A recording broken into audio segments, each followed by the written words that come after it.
तर मित्रांनो, आता बिग बॉसचं सीझन चालू आहे आणि Jio Hotstar were big boss चालते हे तर आपल्याला सर्वांनाच माहित असेल. आणि आपल्या परतूरचा प्रभू शेळके पण बिग बॉस मध्ये गेलाय. आणि मी तर परतूरचा नाही, मी जालनाकडचा आहे.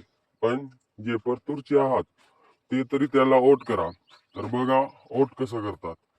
या सर्च बार मध्ये मराठी बिग बॉस सर्च करायचे आणि इथं असं येईन मग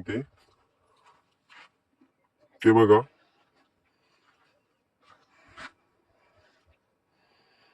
आणि त्याला केल्यावर एक ऍड येईल. ते ऍड तुम्हाला पूर्णपणे बघायचं आहे. आणि ते ऍड गेल्यावर बघू आपण वोट कसे करतात. आणि 100% परतूर वाल्याकडे व्हिडिओ शेअर जरूर करा. प्रभू शेळकेला आपल्याला जिंकवायचं आहे. हे बघा ऍड गेली आहे आणि तिथं वोटिंगला क्लिक करायचं आणि इथं प्रभू दिसत असेल तुम्हाला. तिथं प्रभूला 99 वेळेस आपल्याला वोट देता येतं आणि 99 वेळेस आपण त्याला वोट द्यायचे. आणि परतूरकर जरूर फॉलो करा आणि प्रभूला जोड द्या.